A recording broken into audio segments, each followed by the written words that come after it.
Hi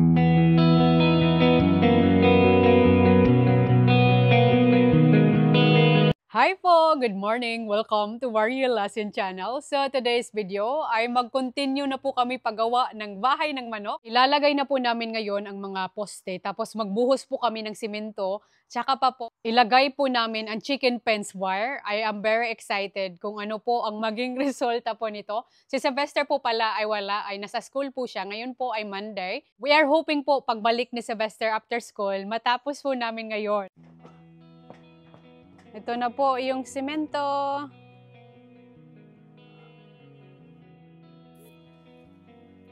Ang magandang nabili po naming simento, it's a quick dry. So madali lang po mag-dry sa poste. Workable after 1 hour or after 4 hours is pwede nyo na pong lakaran. Bawat simento na bag ay nasa mga tag 20 kilos po ito. Sa isang bag ay kailangan po namin gumamit ng 2.3 liters. Sa totoo po, hindi po namin alam kung ilang semento or bag na magamit po namin bawat poste or bawat butas kasi it's quite wide po yung butas and then 60 centimeters. Marami pa po kaming semento doon po sa sasakyan. We will see po kung anong magawa namin ngayon. Guys, ito na po yung semento namin. Maglagay po muna kami ng semento, a couple of hand, bago po namin ilagay ang poste. Okay, Han?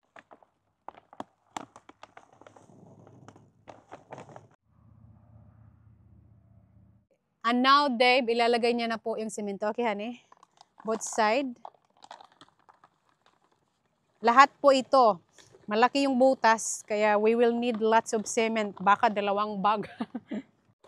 Oh, it is quite dusty, kaya nagmas na ito.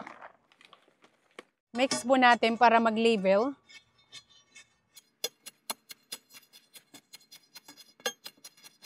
You have to make the post. Yeah, that's it. Yeah, that's it. That's level. Yeah, okay, that's good. And now we're gonna add water.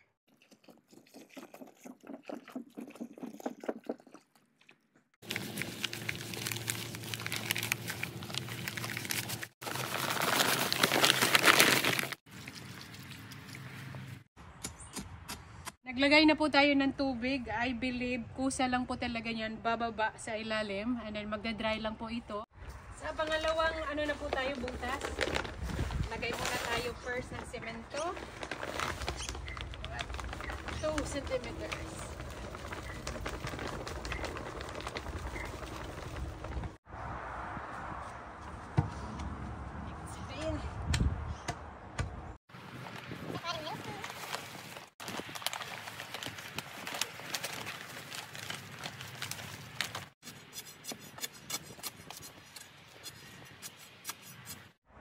Lang po.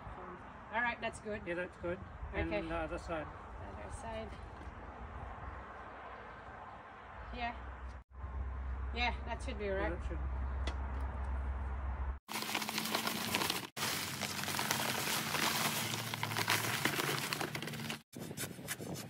Grabe. This is more than 2 bags, honey. Yeah, it's a lot of cement. There's a lot of cement. Kasi nga, hindi magkapareho ang measurement. Some of the hole, it's more than 60 centimeters. Kaya expectation ko na ito na kailangan namin gumamit ng more than 2 bags sa isang hole or sometime less. Depende. After 30 minutes, ganyan na po siya katigas. And yung una natin, for sure, matigas na to. Wow, solid na po yung poste namin. Dave, it's getting another post para continue po ang paglalagay ng semento. Pang-3 pa po namin ito. Makikita niyo po, dinala na ni Dave lahat ng semento po namin. We have 9 more to go, Han! Yeah, but we're making progress. Yung 2 ay nagsitol na po yung semento. Continue lang po kami paglalagay ng semento. Enjoy lang po kayo sa panonood.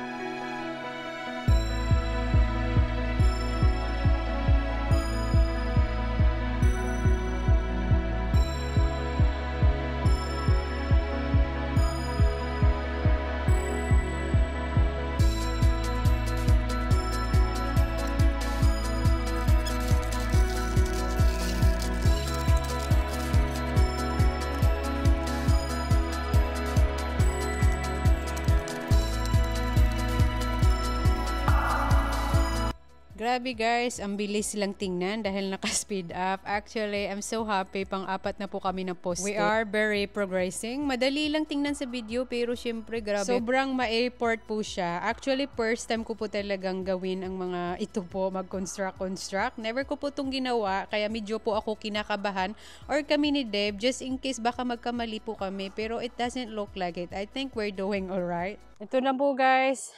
4 na po na poste ang nalagay. And makikita ko po siya so far. Straight naman po siya. Straight naman po ang pagkalagay namin. Hopefully. And 4 na po siya. Dito na po kami sa side. At yung pang-last na po, yung other side ng malalagyan po ng poste. Another post. Dito na po kami sa other side. Sa likod na po ng my cage.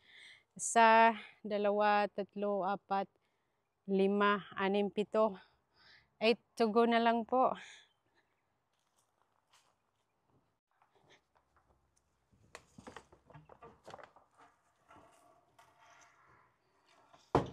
Maganda po to siya pag nandito na yung mga manok dahil meron po ditong kahoy. And ito yung bahay nila. Every night, safe po sila dyan. Safe po sila. Hindi po sila maano kung may mga animals po dito. Usually yung kumakain ng manok ay fox. Ang cage na ito ay semento po siya, so hindi siya basta-basta makalkal. But gawan po namin ng paraan na hindi basta-basta makalkal po ng fox yung fence po namin. Hopefully, wala pong fox na pupunta po sa aming backyard. Alright, honey. Oh, there's a tractor. Yung kapitbahay namin ay farm, Grips Farm. Makikita mo dyan sila, nagda-drive ng tractor. At continue na po kami, walang time si Maria Lasin makipagladalan. Actually, the same procedure lang naman talaga, maglagay muna ng semento under the ground, tsaka po ilagay ang poste. Then mag-add po ng semento, tubig, semento, so ganun lang po.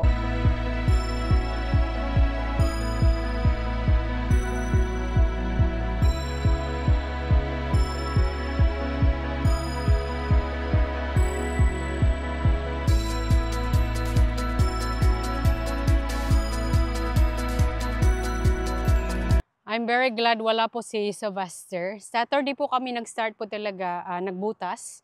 And then Sunday, hindi kami nagtrabaho. Dinala po namin si Sylvester sa playground para makapag-playtime naman po siya. And then sabi ko kang Dave, make sure, pag nag-ano tayo, nagbuhos ng simento, nasa school si Sylvester.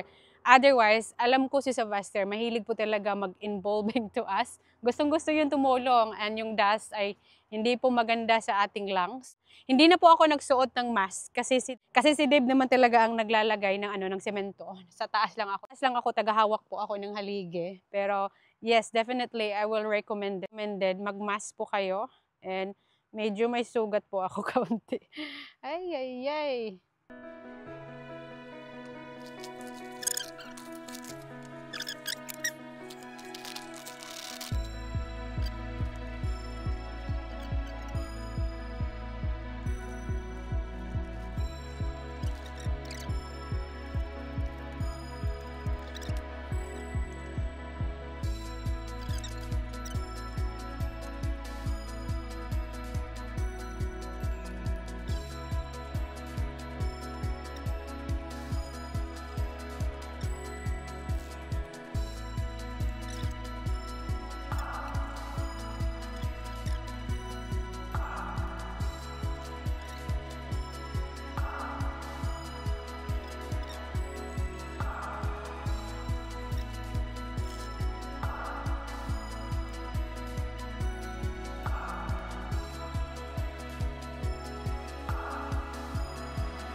At sa wakas, malapit na po talaga kaming matapos. Grabe guys, sobrang proud ko po kaming mag-asawa. Never po naming inakala na magagawa po namin ito, magbuhos ng semento. Kasi nandun po talaga yung mga nervyos. Baka magkamali kami, baka hindi tama yung ginagawa po namin. Maraming nagsasabi, bakit hindi po kayo kumuha ng labor? Sa totoo, nag-enjoy po talaga kami sa aming ginagawa dahil isa po talaga itong part sa ating life na may mga bagay na hindi natin alam pero pag itry po natin, matutunan at matutunan po talaga natin.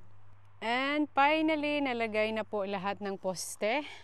Ito na po sila, 4 dito, 4 din po dito. And then, And apat din po dito. Ito na po siya, bawat poste ay puno ng simento and tumitigas na po siya.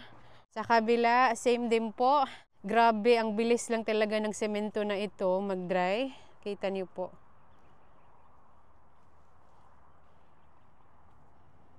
Ang saya-saya ko po, ang saya-saya ni Maria Lassen na nalagay na po namin yung mga poste. I'm super proud. Nag-stop na po kami pagtrabaho dahil si Sylvester, he has to be picked up by 3:15 p.m. So guys, bukas na po kami mag-continue. Maglagay po ng mga pins nang makaligo na po si Maria Lassen. Actually, sobrang kati ng katawan ko dahil sa simento, sa dust. Ngayon po, masasabi ko, hindi po sumakit ang katawan ko sa paglagay po ng mga haligi, semento. It's not very hard work. Kumpara po magbutas sa ground. Mas mahirap po yun. Ngayon po ay very light lang po talaga ang trabaho namin ngayon. Come in the back. I don't want to do this. Alam ko hindi pa tapos, but surely. It's amazing. Is it amazing? Can't wait to see the fence. You can't wait to see the fence wire. Tomorrow, we will put the fence wire na! Yay! Bukas na kasi para maganda ang simula namin bukas. Paglagay po ng fence wire. See you tomorrow, guys! Good morning, guys! Another day! Ganda nagtulog ni Maria Lassen last night because I'm very excited to looking forward na mag-continue po kami pagawa ng chicken fence, bahay ng manok. As you can see, I'm very happy. What a beautiful day! Sana din po masaya ang araw niyo and let's have coffee. Yung mga haligi talaga, tumigas na yung simento. Solid na solid na! Pwede na po namin lagyan ng fence wire. Maraming proseso po ang gagawin namin ngayon. So, dito po ay magiging entrance door po siya dito. So, kailangan gagawa si Maria Lassen ng door. Come in, guys! Maglakad po tayo dito sa bahay ng manok. Ay malaki po talaga ang space, makikita niyo. And makapag-run around po talaga ang chooks. Come in, more in the back. I-check po natin dito yung haligi. Halos naman talaga lahat ay tumigas na. And mag-continue na po tayo paglagay ng chicken fence wire bawat poste. This is our chicken fence wire. It's 180 centimeters. Ito po ang poste. Size po namin ito is 180 centimeters. Yung fence po na binili po namin ay hanggang dito po talaga yan. Pero hindi ko po gagawin na ilalagay yung fence hanggang sa itaas. Gusto ko rin po yung the rest ay dito po yan ilalagay sa ground para po hindi makapagdig kung may mga animals po na kakainin po yung manok namin. Lalagay lang po ako dito ng mark kung hanggang saan po ang chicken fence wire namin. Is hanggang dito po ang chicken fence wire namin. Surely the chook can't fly pag hanggang dito na po yung chicken fence wire namin. So maglalagay lang po ako bawat poste ng mark. 70 centimeters. Hopefully, that's straight enough.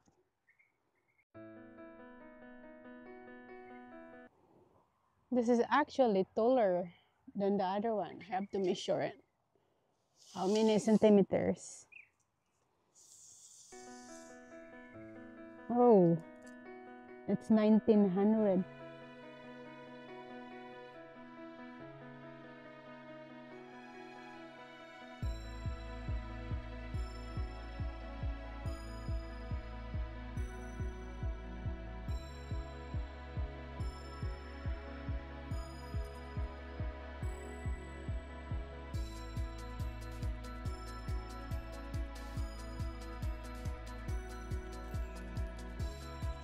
Nilagyan ko na po lahat ng poste ng first mark po natin. Guide lang po ito para dito ko po itali ang tire wire. Bago po kami maglagay ng chicken fence wire, makikita nyo po step by step po ang gagawin ni Maria Lassen. Nalagyan ko na po lahat ng poste ng mark. First mark pa lang po tayo, pero maglalagay po tayo ng 3 mark. Dahil 3 po ang itatali po nating wire tire. There's a lots of mark here already. X lang po natin. That's not the right mark. Ito yung tamang mark.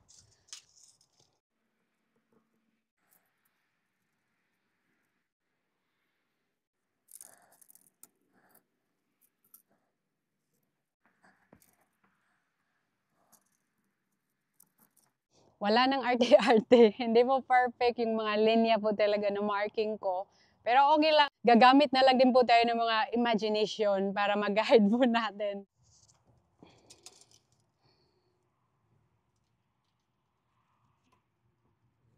Now, gagamit na po tayo ng tire wire. Yung mga minarkahan po natin, dyan po ako magtatali.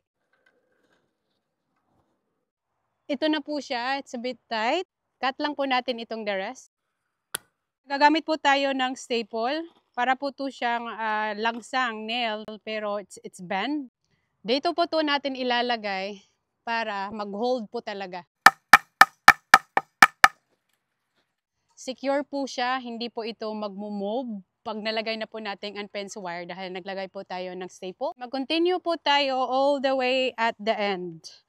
Hindi po natin dito itatali in the middle.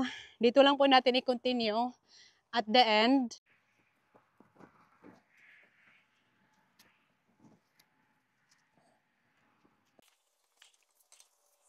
I think this is good. Yung first natin ginawa dito na tire wire, medyo nag-bend po siya dahil medyo mahaba. Haba ang iniwan ko po na tire wire. I-cut lang po natin ng short. After i-cut ko po, gumagamit po ako ng pliers. Sobra pong nakakatulong para mas more maging tight po ang aking wire para hindi po masyadong loose. And I find po, pag masubrahan ko din po ito pagawa, nababali din po yung wire. But mararamdaman mo naman talaga yung wire if it's getting tight.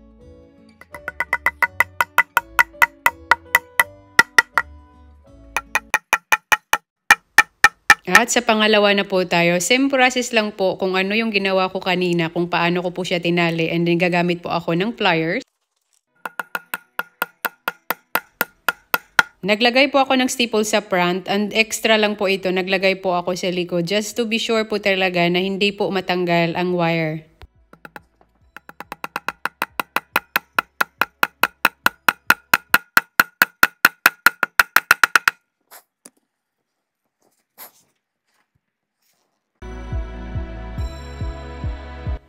Hindi po siya mahirap. It's actually very fun to experience. Ako pala lahat ito nagplano sa chicken pens po namin na bahay. Actually, naging architect po si Maria Lassen.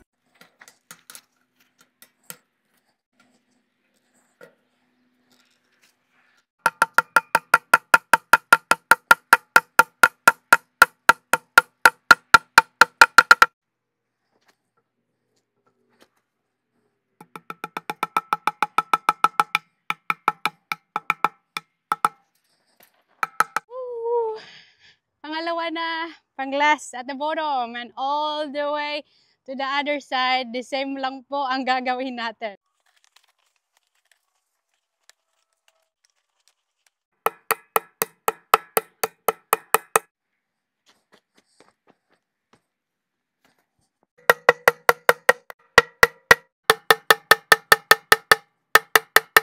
Guys, para mapadali po yung trabaho namin, tinulungan po ako ni Deb na malagay na po ang mga tire wire all the way down there. So mag-finalize na lang po kami para i-attach yung staple dito. Same to the other side po para mabilis yung trabaho. We already have this one. So finalize na lang namin to the end of the post.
all the wire is natapos na po siya malagay. This is what it looks like now po. All the way to the other side. Ganyan po siya katibay. Medyo tight na po siya. To the other side. Ganyan po ang itsura niya. Lahat po ay nalagyan na po ng wire. Now, final na po tayo. I'm very happy po dahil mag-final na po kami. Maglagay na po kami ng fence wire.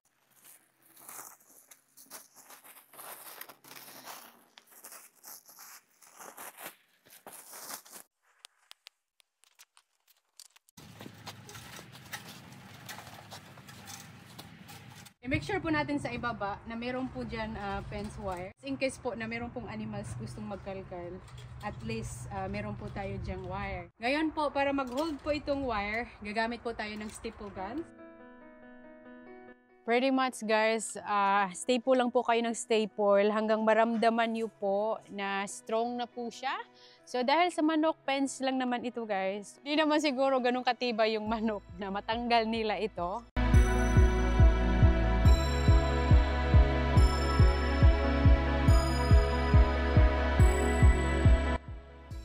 Habang ginagawa yan ni David, maglalagay na po tayo ng cable ties dito sa itaas para may extra po talaga na yung fence wire natin ay hindi po matatanggal. Malapit na po kami matapos. So I'm very happy. All are progressing.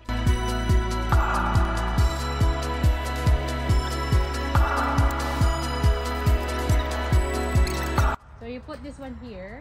Yeah. Do this. And like that. You don't want to tie it. Okay, do one. Yeah. 1, 2, 3. You do number 3. 1, 2, 3. That one. Yeah.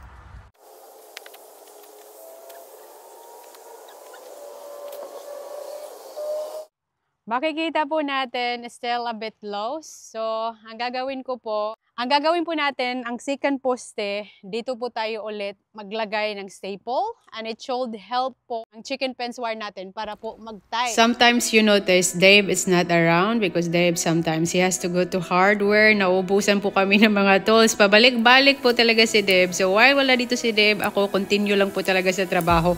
Gusto ko po talaga ito matapos today. Gusto ko po talaga ang maging outcome po nito ay hindi masyadong loose po ang aming fence. Gumamit na po ako ng screwdriver. Hinihila po yung fence gamit po ang screwdriver para mag-tight pa talaga siya. So more on left side po hinihila namin yung fence. At binalikan ko na po ang cable ties. Kanina po talaga ay nilagay po namin ito. Hindi po final lock po talaga. Dahil ang rason po, kailangan muna namin i-make sure tight po yung fence bago po namin ito i-lock. Continue na po kami sa other side. As you can see po, sa natapos po naming trabaho ay tight na po yung fence. All the way down, i-roll lang po namin yung fence at nahirapan po kami dito sa may puno as in sobrang hirap po palabasin yung fence kasi hindi namin masyadong kinat yung puno. So we are hope nag-cut po kami more the other day. So ngayon si Dave struggling is real. Nagkasugat-sugat na yung kamay niya. Wala po kaming masyadong time na. By the time 3 PM po kasi, ay i-pick up na po si Sylvester. Ito na po yung pang-last sa front fence po namin. Grabe yung progressing po namin. Ang ganda na po niya tingnan. Same processing lang po talaga siya. Gamit lang po ng stable gun and then gamit po ng screwdriver. Kung maramdaman nyo po ay medyo loose, yun lang po siya. And then maganda po talaga ang maging resulta pag patient lang po talaga kayo. At speed up po tayo. Nandito na po kami sa kabilang side. Pagkatapos po sa kabilang side, nandito na po kami talaga sa final side. Sobra talaga yung trabaho namin. Morning, afternoon, Dave already pick up Sylvester. Sylvester's in the room. Hindi pa po niya nakita kung anong ginagawa namin. And yes guys, we are hoping na matapos po namin ito. Dahil paggabi na po, oh my God, it's 5 PM na. And then wala pa rin pong katapusan na trabaho. And finally, ito na po yung resulta. So natapos po naming fencing sa front. This is what this look like sa outside po ang natapos po naming chicken fence ni Dave. It's nice and tight. Matibay na po siya para po sa manok. At nakatulong po talaga itong mga ziplock to make sure hindi po loose ang chicken fence namin. At gamit lang talaga ako ng staple gun. And dito sa other side, makikita niyo po, meron na din pong chicken fence. And I like the height. Parang kasing height ko lang po ang chicken fence. This is what it look like. Ang ginawa po naming chicken fence wire. So surely matibay na po siya na hindi po to basta-basta magiba po ng manok. Ito po sa other side, makikita nyo nice and neat po ang chicken fence namin. Punta po tayo sa other side. All the chicken fence is already installed. Pero hindi pa po ito finalized. As you can see, hindi pa po yan na-lock dahil bukas po namin to i-finalize. Ang importante po talaga ay napalibutan na po namin lahat ng poste ng chicken fence. It's getting late. The time now, it's 5:30 p.m. Although we're not really finished yet. Only that side, we didn't finish it. Marami pa akong aayusin bukas. Makikita nyo po dito. Bukas, i-cut ko lang po. And bukas din po, gagawa po ng door si Mariela. Hindi po talaga namin nakaya na tapusin lahat ngayon. Dahil it's getting late, it's time to make dinner for my family. Ang laki talaga ng space, grabe. Pag run around sila dito, and then at least makikita talaga nila ang view sa labas. Dito po na side, kailangan pa namin yan i-tight bukas. Dito po sa kabila, ayan po. Loose pa po siya. Kahit ito po, medyo loose pa po to. And dito rin. Medyo tight na dito, kaunti, pero hindi pa po ito finalized. Tomorrow po ay tatapusin po namin yan at bukas na rin po kami bibili po ng manok. We're planning po just to get 10 chicken. Just enough po to give us egg na hindi na po namin kailangan bumili po sa supermarket. And that's all for today's video, guys. Really appreciate po sa inyong panonood. Please like and subscribe to my channel. Thank you! Bye!